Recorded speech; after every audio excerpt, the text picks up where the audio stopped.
কৃষ্ণদা কৃষ্ণ কৃষ্ণদা কৃষ্ণ হাইদা হাই হাই হাইদা হাইদা হাই হাই হাই নমস্কাৰ জনাইছোঁ সকলোকে মোৰ অন্য এটি ভিডিঅ'লৈ। আজি যিহেতু 31 ডিচেম্বৰ আৰু 3 ঘণ্টা মানহে আছে, বছৰটো যাবৰে হ'ল আৰু নতুন বছৰ আহি আছে। আজি 12টাৰ পাছতে নতুন বছৰ আৰম্ভ হ'ব। গতিকে এই নতুন বছৰটো যাতে চবৰে ভাল হয়, মংগল হয়, ভগৱানে যে চবকে ভালে কুশলে ৰাখক তাকে কামনা কৰিছোঁ ভগৱানৰ ওচৰত। আচলতে মানুহৰ সুখটোৱে ডাঙৰ বস্তু, শান্তিটোৱে ডাঙৰ বস্তু।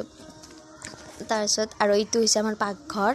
আমাৰ আগৰ পাকঘৰটোত ভাত খোৱা নাই বাৰু আজি 31 ডিচেম্বৰ বুলি, যিহেতু আজি 31 ডিচেম্বৰ সেয়েহে আমি পিছত দিখিনিয়ে বাৰীৰ পিছত এনেকৈ মানে এটা ভালকৈ মানে এটা পাকঘৰৰ নিচিনা বনাই লৈছোঁ। মানে এইটো আছিলে আগৰে, এয়া যে তাতে আমি খানা খাম দেখাই পাইছি। আৰু এয়া মাছ আৰু সেই কলপাত, এই প্ৰথম কলপাতত ভাত খাম।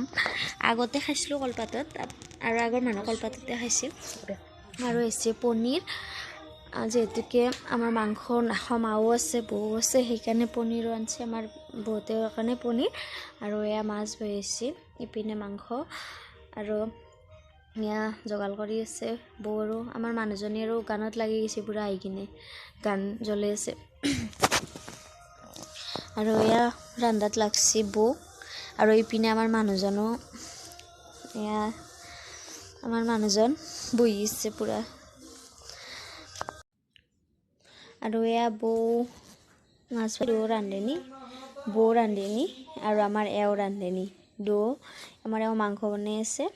আৰু এয়া পিছত মায়ে পাঠাৰ মাংস বনালাক, এও ব্ৰইলাৰ বনালাক, আৰু লোকেল মুৰ্গী বনাইছে। আৰু এইখিনি হৈছে শিলিখা, মই সদায় খাওঁ ভাত খাই কিনে।